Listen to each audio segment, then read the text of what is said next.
Friends, ನಮಸ್ಕಾರ. AVK hobby ಐಡಿಯಾಸ್ಗೆ ಸ್ವಾಗತ. ಇವತ್ತೊಂದು ಉಡುಪಿ ಶೈಲಿಯ ಸಮಾರಂಭಗಳಲ್ಲಿ ಮಾಡುವಂತಹ ತಿಳಿ ಸಾರಿನ ಪುಡಿಯನ್ನು ಹೇಗೆ ಮಾಡೋದು ಅಂತ ತೋರಿಸ್ಕೊಡ್ತಾ ಇದ್ದೀನಿ. ಅದಕ್ಕೂ ಮುಂಚೆ ಇದೇ ಮೊದಲನೇ ಬಾರಿ ನನ್ನ ಚಾನಲ್ನ ವೀಕ್ಷಕರಾಗಿದ್ದರೆ ಇವಾಗ ನನ್ನ ಚಾನಲ್ನ ರೈಟ್ ಸೈಡ್ನಲ್ಲಿ ಕಾರ್ನರಲ್ಲಿ ಕೆಳಗಡೆ ಕಾಣುವಂತಹ ನನ್ನ ಲೋಗೋ ಇದೆಯಲ್ಲ, ಚಾನಲ್ನ ಲೋಗೋ, ಅಲ್ಲಿ ಕ್ಲಿಕ್ ಮಾಡಿದರೆ ಸಬ್ಸ್ಕ್ರೈಬ್ ಬಟನ್ ಬರುತ್ತೆ. ಅಲ್ಲೂ ಸಹ ಸಬ್ಸ್ಕ್ರೈಬ್ ಮಾಡ್ಬೋದು. ಹಾಗೂ ಕೆಳಗಡೆ ಹೋಗಿಬಿಟ್ಟು ಸಬ್ಸ್ಕ್ರೈಬ್ ಅಂತ ಕ್ಲಿಕ್ ಮಾಡಿದರೆ ಆಲ್ ಅಂತ ಆಪ್ಷನ್ ಬರುತ್ತೆ. ಅಲ್ಲಿ ಆಲ್ ಅಂತ ಚೂಸ್ ಮಾಡಿದರೆ ನನ್ನ ವಿಡಿಯೋದ ಎಲ್ಲ ನೋಟಿಫಿಕೇಷನ್ನು ನಿಮ್ಮನ್ನು ತಲುಪುತ್ತೆ. ಇವಾಗ ಬನ್ನಿ ಫ್ರೆಂಡ್ಸ್, ರುಚಿಕರವಾಗಿರುವಂತಹ ಸ್ಪೆಷಲ್ ಘಮಘಮಿಸುವ ಉಡುಪಿ ಸಮಾರಂಭದ ಶೈಲಿಯಲ್ಲಿ ಮಾಡುವ ತಿಳಿ ಸಾರಿನ ಪುಡಿಯನ್ನು ಹೇಗೆ ಮಾಡೋದು ಅಂತ ನೋಡೋಣವಾ.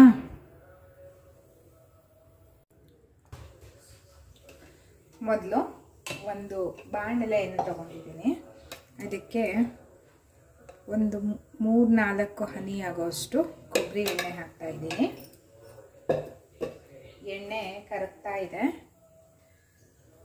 ಎಣ್ಣೆ ಕರಗಿದ ನಂತರ ನಾನಿಲ್ಲಿ ಫಸ್ಟು ನಿಮಗೆ ಇಂಗ್ರೀಡಿಯೆಂಟ್ಸ್ ತೋರಿಸ್ಬಿಡ್ತೀನಿ ನೋಡಿ. 1/4 ಚಮಚ ಮೆಂತ್ಯ ಕಾಳು ತೊಗೊಂಡಿದ್ದೀನಿ, 1/4 ಚಮಚ ಜೀರಿಗೆ, 2 ಚಮಚ ಧನಿಯಾ, ಮತ್ತು 7-8 ಒಣ ಮೆಣಸು, ಮತ್ತು 5-6 ಚಣಿಕೆ ಆಗೋಷ್ಟು ಕರಿಬೇವನ್ನು ತೊಗೊಂಡಿದ್ದೀನಿ. ಎಣ್ಣೆ ಕಾದಿದೆ. ಈಗ ಮೊದಲು ಮೆಂತ್ಯ ಹಾಕ್ತಾ ಇದ್ದೀನಿ.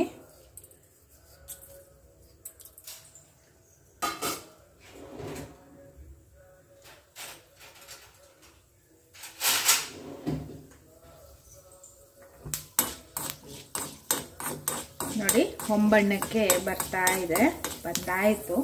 ಮೆಂತ್ಯ ಜಾಸ್ತಿ ಟೈಮ್ ತಗೊಳ್ಳಲ್ಲ. ಈಗ ಜೀರಿಗೆ ಹಾಕಿದ್ದೀನಿ.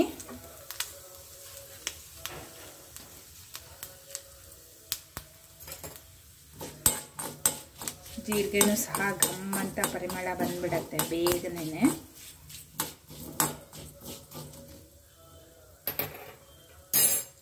ಈಗ ನೆಕ್ಸ್ಟು ಧನಿಯಾ,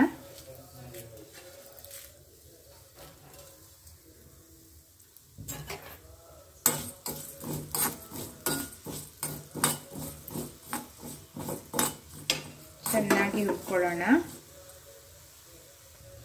ನೋಡಿ, ಇದನ್ನು ನೀವು ಜಾಸ್ತಿ ಪ್ರಮಾಣದಲ್ಲೂ ಸಹ ಮಾಡಿಟ್ಕೋಬಹುದು.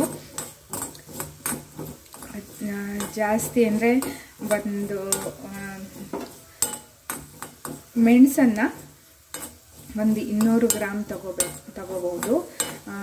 ಧನಿಯಾ ಏನಿರುತ್ತೆ, ಧನಿಯಾವನ್ನು 150 ಗ್ರಾಮು, ಮತ್ತು ಜೀರಿಗೆ ನೆಕ್ಸ್ಟು ಮೆಂತ್ಯವನ್ನು 50 ಗ್ರಾಮ್ ತಗೋಬಹುದು. ಮತ್ತು ಕರಿಬೇವನ್ನು 7-8 ಚಣಿಕೆ ಆಗೋಷ್ಟು ಹಾಕೋಬಹುದು. ಈಗ ಮೆಣಸನ್ನು ಹಾಕ್ತಾ ಇದ್ದೀನಿ, ಮತ್ತು ಕರಿಬೇವನ್ನು ಸಹ ಹಾಕ್ತಾ ಇದ್ದೀನಿ.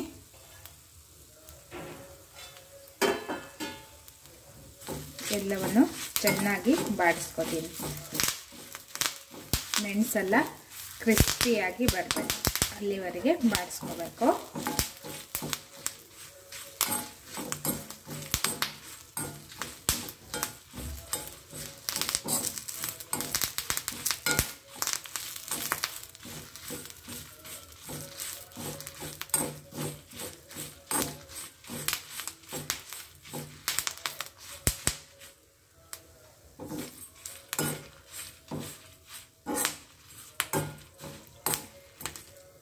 ಎಲ್ಲವನ್ನು ಸಪ್ರೇಟಾಗಿ ಹುರ್ಕೊಂಡು ಸಹ ಪುಡಿ ಮಾಡ್ಕೋಬಹುದು. ನೀವು ಜಾಸ್ತಿ ಪ್ರಮಾಣದಲ್ಲಿ ಮಾಡ್ತೀರಾ ಅಂದರೆ ಡ್ರೈ ರೋಸ್ಟ್ ಸಹ ಮಾಡ್ಕೋಬಹುದು, ಅದು ಸಹ ಚೆನ್ನಾಗಿರುತ್ತೆ.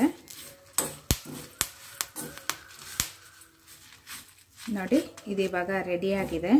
ಮೆಣಸೆಲ್ಲ ಕ್ರಿಸ್ಪಿಯಾಗಿ, ಕರಿಬೇವು ಫುಲ್ ರೋಸ್ಟ್ ಅಂದರೆ ಫುಲ್ ರೋಸ್ಟ್ ಆಗಬಾರ್ದು. ಯಾಕೆಂದರೆ ಫುಲ್ ರೋಸ್ಟ್ ಆಗಿಬಿಟ್ರೆ ಕಲರು ಫುಲ್ಲು ಡ್ರೈ ಆಗಿ ಬರುತ್ತೆ, ಗ್ರೀನಿಶ್ ಆಗಿ ಬರೋದಿಲ್ಲ. ಹಾಗಾಗಿ ಕರಿಬೇವು, ಒಣಮೆಣಸು ಎರಡನ್ನೂ ಒಟ್ಟಿಗೆ ಹಾಕ್ಕೊಂಡು ನಾನು ಫ್ರೈ ಮಾಡ್ಕೊಂಡಿರೋದು. ಜಾಸ್ತಿ ಪ್ರಮಾಣದಲ್ಲಾದರೂ ಸಹ ನೀವು ಹಾಗೆ ಮಾಡ್ಕೊಳ್ಳಿ. ಈಗ ಇದನ್ನು ಸ್ವಲ್ಪ ತಣ್ಣಗಾಗೋದಕ್ಕೆ ಬಿಡ್ತಾ ಇದ್ದೀನಿ. ಈಗ ಮಿಕ್ಸಿ ಜಾರಿಗೆ ಹಾಕಿದ್ದೀನಿ. ತಣ್ಣಗಾದ ನಂತರ ಇದನ್ನು ನುಣ್ಣಗೆ ಗ್ರೈಂಡ್ ಮಾಡ್ಕೋತಾ ಇದ್ದೀನಿ. ನೋಡಿ, ಇವಾಗ ಸಾರಿನ ಪುಡಿ ರೆಡಿಯಾಗಿದೆ. ಇದನ್ನು ಒಂದು ಬೌಲ್ಗೆ ಶಿಫ್ಟ್ ಮಾಡ್ಕೋತಾ ಇದ್ದೀನಿ. ಈಗ ನೋಡಿ, ಘಮಘಮಿಸುವ ಉಡುಪಿ ಕಡೆ ಮಾಡುವ ಸಮಾರಂಭಗಳಲ್ಲಿ ರುಚಿಕರವಾಗಿ ಘಮಘಮಿಸುವಂತಹ ಸಾರಿನ ಪುಡಿ ಅಥವಾ ತಿಳಿ ಸಾರಿನ ಪುಡಿ, ರಸಮ್ ಪೌಡರ್ ರೆಡಿಯಾಗಿದೆ. ತುಂಬ ರುಚಿಯಾಗಿರುತ್ತೆ ಇದರಿಂದ ರಸಮ್ ಪೌಡರ್ ಮಾಡಿದರೆ. ನೀವು ಹೆಚ್ಚಿನ ಕ್ವಾಂಟಿಟಿಯಲ್ಲಿ ಮಾಡೋದಾದರೆ ನಾನು ಮೆಸರ್ಮೆಂಟ್ನ ಹೇಳಿದ್ದೀನಿ. ಇಂಗ್ರೀಡಿಯೆಂಟ್ಸ್ ಮೆಸರ್ಮೆಂಟ್ನ ನಾನು ಡಿಸ್ಕ್ರಿಪ್ಷನ್ ಬಾಕ್ಸ್ನಲ್ಲೂ ಹಾಕಿರ್ತೀನಿ, ನೀವು ಚೆಕ್ ಮಾಡಿ ಮಾಡಿಟ್ಕೋಬಹುದು.